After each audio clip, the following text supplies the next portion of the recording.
अस्सलाम वालेकुम गाइस, उम्मीद है आप सब खैरियत से होंगे। अच्छा गाइस, तो ला एडमिशन टेस्ट यानी कि लेट के एडमिशन 2023 स्टार्ट हो चुके हैं। तो वीडियो शुरू करने से पहले चंद सवालात मैं आप लोगों के सामने पेश करना चाहूँगा और फिर उसके आंसर भी मैं आप लोगों को बताऊँगा, क्योंकि अक्सर लोगों को इसके हवाले से पता ही नहीं है कि लेट होता क्या है। तो सबसे पहले मैं आप लोगों को बताऊँगा कि लेट टेस्ट होता क्या है, साल में कितनी दफ़ा ये टेस्ट कंडक्ट होता है, इस टेस्ट के मार्क्स कितने होते हैं, टोटल इसके सब्जेक्ट्स कितने होते हैं, पेपर का पैटर्न किस तरह है इसका, और साथ साथ मैं रजिस्ट्रेशन का जो प्रोसेस या तरीका है वो भी मैं आप लोगों को बताऊंगा। और जो लास्ट पेपर्स है यानी किस तरह आप तैयारी कर सकते हैं इस टेस्ट के लिए वो भी मैं आप लोगों को बताऊंगा। तो वीडियो शुरू करने से पहले अगर अभी तक आपने मेरे इस चैनल को सब्सक्राइब नहीं किया तो काइंडली मेरे इस चैनल को सब्सक्राइब कीजिएगा ताकि मज़ीद आने वाली वीडियोस आप सब तक पहुंच सके। अच्छा, तो ला एडमिशन टेस्ट दरअसल ये होता क्या है? ये दरअसल HSC की तरफ से एक टेस्ट होता है जो कि एक कंपल्सरी टेस्ट कंडक्ट किया जाता है ला के एडमिशन्स के लिए। अगर किसी ने ला यानी BS के लिए एडमिशन लेना हो या प्राइवेट सेक्टर में हो या फिर गवर्नमेंट कॉलेज में हो LLB के लिए, तो उससे पहले ये टेस्ट कंडक्ट किया जाता है। जो ये टेस्ट क्लियर कर देता है फिर वो बंदा एडमिशन ले सकता है BS के लिए। अच्छा, दूसरा सवाल ये कि साल में कितनी दफ़ा ये टेस्ट कंडक्ट होता है? तो साल में ये तकरीबन 3 दफ़ा ये टेस्ट कंडक्ट होता है। और चौथा सवाल, जिस तरह मैंने आप लोगों को बता दिया था सारी तीसरा, कि इसके मार्क्स कितने होते हैं। दरअसल ये 100 नंबर के मार्क्स पे डिपेंड करता है ये टेस्ट। इसमें 50 मार्क्स जो है ना वो होते हैं, कंपल्सरी होते हैं, वो आपने लेने होते हैं, फिर आपका टेस्ट क्लियर हो जाता है। और इसके अगर सब्जेक्ट्स की हम बात करें तो इसमें 6 सब्जेक्ट्स होते हैं, जिसमें मैथ, उर्दू, पाक study, English, general knowledge, Islamic studies, जिस तरह के यहाँ पर आप देख लें। यानी कि इसमें एक ऐसे होता है 15 मार्क्स का, और एक पर्सनल स्टेटमेंट्स होती है। पर्सनल स्टेटमेंट वो आपने लिखनी होती है, जिस तरह की ये है। 15 मार्क्स हैं इसके। इंग्लिश या फिर उर्दू में भी आप लिख सकते हैं, इंग्लिश में भी आप लिख सकते हैं। एक ऐसे लिखना होता है 200 वर्ड्स का मैक्सिमम। 10 मार्क्स का क्या होता है? 10 मार्क्स का एक पर्सनल स्टेटमेंट होता है, वो आपने लिखना होता है 200 वर्ड्स मैक्सिमम। उसके बाद हम इंग्लिश के MCQs की बात करें, 20 MCQs होते हैं, उसमें सिनोनिम्स होते हैं, एंटोनिम्स होते हैं, प्रीपोजिशंस होते हैं। और उसके बाद जनरल नॉलेज की अगर हम बात करें, 20 जनरल नॉलेज के क्वेश्चंस होते हैं MCQs, इसमें 10 इस्लामिक स्टडीज़ के MCQs 10 होते हैं, पाकिस्तान स्टडीज़ 10, उर्दू 10, मैथमेटिक्स यानी मैथ 5, बेसिक मैथ जो होते हैं। टोटल इसके 100 मार्क्स होते हैं, पासिंग मार्क्स इसके 50 हैं। और अगर किसी को लास्ट पेपर्स चाहिए तो ये देख लें, लास्ट पेपर्स के हवाले से भी ये सारे जितने भी, अगर आप इस पर क्लिक करें यानी ला टेस्ट लेट पास्ट पेपर 22 जनवरी 2023 जो कंडक्ट हुआ था उसके भी MCQs हैं। ये 2022 के हो गए, 2021 के हो गए, ये अगर 2 पे भी जा सकते हैं, और भी हैं, इस पर आपने क्लिक करना है। तो ये जितने भी आपको चाहिए MCQs वो अभी आप यहाँ से ले सकते हैं, पास्ट पेपर्स के MCQs। इसका लिंक जो है ना वो मैं कमेंट सेक्शन में भी आप लोगों को दे दूँगा, तो वो भी यहाँ से आप क्लिक कर सकते हैं। तो शुरू करते हैं आज के हमारी इस वीडियो को। अब आपने रजिस्ट्रेशन किस तरह करनी है, तो रजिस्ट्रेशन पे आते हैं। सबसे पहले आपने यहाँ पर गूगल पे आना है। गूगल पे जैसे ही आप आ जाएँ तो ETC HEC इस पर आपने सर्च कर देना है।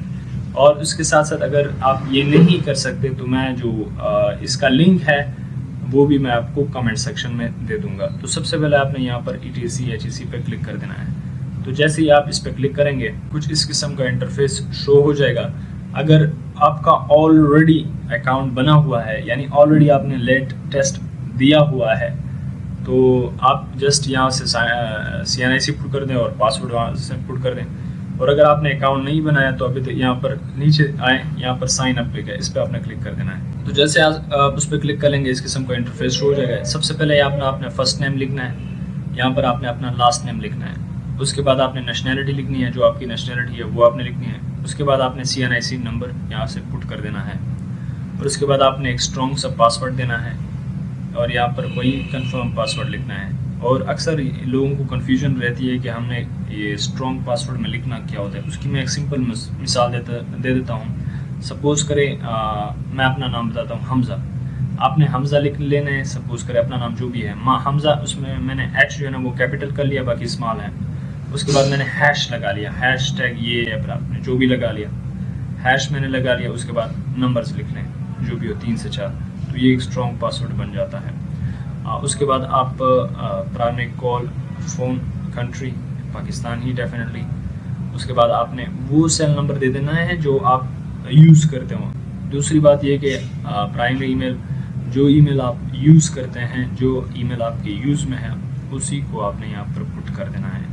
तो जैसे ही वो यहाँ पर आप पुट कर दें तो उसके बाद आपने यहाँ पर साइन अप पे क्लिक कर देना है। तो देख लें जैसे ही वहाँ पर आप साइन अप कर लेंगे और उसके बाद साइन इन कर लेंगे तो इस किस्म का इंटरफेस शो हो जाएगा।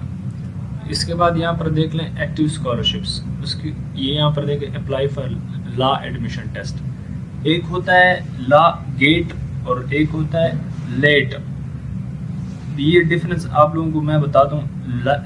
लेट गेट जो होते हैं, दरअसल ये ग्रेजुएशन के बाद एक टेस्ट कंडक्ट किया जाता है बीएस के बाद, वो उनके लिए होता है। एक होता है लॉ एडमिशन टेस्ट सिंपल, ये होता है उन तालिब इल्मों के लिए जिन्होंने बीएस में एडमिशन लेना होता है। तो इस डिफरेंस पे आपको पहले से पता होना चाहिए। तो इस पे आपने क्लिक कर देना है। तो जैसे ही आप इस पे क्लिक कर लेंगे इस पे क्लिक कर लेंगे, ये देख लें इस किस्म का इंटरफेस शो हो जाएगा। यहाँ पर आपने सबसे पहले अपनी तस्वीर अपलोड कर देनी है, पर्सनल इन्फॉर्मेशन है। उसके बाद आपने यहाँ पर मिस्टर, यहाँ पर अपना नाम, अगर मिडिल नेम है तो वो भी पुट कर दें। यहाँ से आप लास्ट नेम पुट कर दें अगर है आपका लास्ट नेम। उसके बाद जेंडर, मेल फीमेल है ये। और उसके बाद आपने नीचे आने हैं, यहाँ पर biographical information, date of birth आपने यहाँ पर अपलोड कर देनी है। जो भी आपकी डेट ऑफ बर्थ हो वो आपने अपलोड कर देनी है। उसके बाद अपने वालिद साहब का नाम, उसके बाद अपना CNIC नंबर, जो आपके CNIC नंबर है वो आपने अपलोड कर देना है। उसके बाद मेलिंग टाइप क्या है, मेलिंग है, वो कर दें मेलिंग। और उसके बाद कंट्री आपने यहाँ पर सेलेक्ट कर देनी है। सिटी आपका कौन सा है, यहाँ से आप अपना सिटी भी सेलेक्ट कर सकते हैं। उसके बाद डिस्ट्रिक्ट आपका कौन सा है वो आपने यहाँ से सेलेक्ट कर देना है। उसके बाद एड्रेस कौन सा है वो आपने यहाँ पर से सेलेक्ट कर देना है। उसके बाद आपकी नेशनलिटी ये वगैरह आ जाएगी। उसके बाद आपने यहाँ पर नेक्स्ट पे क्लिक कर देना है। तो जैसे ही आप नेक्स्ट पे क्लिक कर लेंगे इस किस्म का इंटरफेस शो हो जाएगा। ये यहाँ पर देख लें, ये कह रहे हैं application form test, law admission test के लिए अप्लाई करनी है, वो आपने यहाँ पर क्लिक कर देना है। उसके बाद डिसिप्लिन, ये देख लें, लॉ आप सेलेक्ट कर लें। प्रीफर्ड टेस्ट सिटी, अब ये वो सिटीज़ हैं जहाँ पर टेस्ट कंडक्ट होता है। तो यहाँ से आपने वो सिटी सेलेक्ट कर देनी है जहाँ से आपने टेस्ट देना है। सपोज कर लें यहाँ पर आपका सिटी नहीं है, तो जो सिटी आपके घर को नज़दीक है, फासले पे है, थोड़े फासले पे है, तो वो आपने यहाँ पर सेलेक्ट कर देना है। जैसे ही आप ये इसको सेलेक्ट कर लें, पेमेंट मेथड, उसके बाद है पेमेंट मेथड। उसके बाद आपने यहाँ पर क्या कर देना है, इस पे क्लिक कर देना है। जैसे ही आप इस पे क्लिक कर देंगे, एजुकेशनल बैकग्राउंड, अब आपने यहाँ पर क्या देना है, एजुकेशनल लेवल। इंटरमीडिएट का अगर देना है, ये कह रहा है higher secondary certificate, intermediate part 1 का दे दें। यहाँ से आपने पाकिस्तान करना है, जिस भी कंट्री का है आप। उसके बाद आपने यहाँ पर बोर्ड सेलेक्ट करना है, जिस बोर्ड से आपने किया है वो आपने यहाँ पर सेलेक्ट कर देना। सपोज कर मैं ये कर देता हूँ। उसके बाद सिटी, किस सिटी, बोर्ड मतलब किस सिटी से किया है, वो सिटी कौन सा था जहाँ पर आपका कॉलेज था या फिर आपका स्कूल था।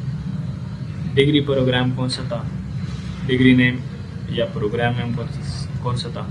सपोज कर ले अगर आप पार्ट 1 दे रहे हैं, पार्ट 1 FSC पार्ट 1 दे रहे हैं, तो यहाँ पर आपने प्री इंजीनियरिंग या प्री मेडिकल या DAE जो भी आपने देना है वो आपने यहाँ पर देना है। अगर आपने मेट्रिकुलेशन तो साइंस यहाँ पर पुट कर दें। उसके बाद पासिंग ईयर, कब पास किया है। अगर आपने पार्ट 1 लिखना है तो पार्ट 1 का लिख दें, अगर आपने मैट्रिक का लिखना है तो मैट्रिक का ही लिख दें। और टोटल मार्क्स कितने हैं, यहाँ पर आपने पार्ट 1, सपोज करें पार्ट 1 कि मैंने लिखना है पार्ट 1 के, तो आपने पार्ट 1 का ही यहाँ पर लिख देना है। उसके बाद आपने सेव एजुकेशन पे क्लिक कर देना है। तो जैसे ही आप सेव एजुकेशन पे क्लिक कर लेंगे, ये देख लें आप, ये ऑलमोस्ट डन हो चुका है। और एक बात यहाँ पर ये पेमेंट वाला मेथड यहाँ पर नहीं आ रहा मुझे, हो सकता है आप लोगों को ये चीज़ आ जाए। तो आपने इस तरह करना है कि जैसे ही आप ये प्रोसेस कर लें, उसके बाद आपने जाना है बैंक। तो जैसे ही आप बैंक चले जाएं, सारी यहाँ पर चालान आपने सबसे पहले प्रिंट करना है। चालान में तकरीबन 4 पेजेस पर डिपेंड करेगा। तो आपने करना इस तरह है कि उसको आपने बैंक ले जाना है। जैसे ही आप उसको बैंक ले जाएं, वहाँ से तकरीबन 1250 इस तरह का वो है चालान है। तो उसमें से ये होगा कि एक वो अपने पास रख लेंगे, 3 वो आपको दे देंगे। तो जैसे ही 3 वो आपको दे देंगे, उसका आपने क्या करना है, PDF बनाना है दोबारा से। फिर से आपने सारा कुछ वही प्रोसेस करना है। अगर आप रजिस्ट्रेशन कर चुके हैं तो उसको रजिस्ट्रेशन दोबारा फिर से नहीं करनी, बस आपने साइन इन करना है। फिर से ये जल्दी से एडमिशन ये वगैरह पुट कर देना है। उसके बाद आपने यहाँ पर अपलोड कर देना है चालान, जो 3 आपने ले आए हैं उसका PDF बना के कैम स्कैनर पे बना के उसको यहाँ से अपलोड कर देना है। उसके बाद ये मैट्रिकुलेशन के अगर लिखना है या फिर आपने FSC पार्ट 1 के लिखना है, जिस बेस पे भी आपने करना है वो यहाँ पर आप लिख दें। उसके बाद आपने सबमिट कर देना है, सबमिट पे क्लिक कर देना है। तो आपकी जो अप्लाई है वो कम्प्लीटली हो चुकी है। और अगर अभी तक कोई कन्फ्यूजन है यहाँ तक के स्टेप्स के लिए, तो आप मुझसे दोबारा रब्ता कर सकते हैं कमेंट सेक्शन में। Thank you so much for watching. अगर अभी तक आपने मेरे इस चैनल को सब्सक्राइब नहीं किया तो काइंडली मेरे इस चैनल को सब्सक्राइब कीजिएगा।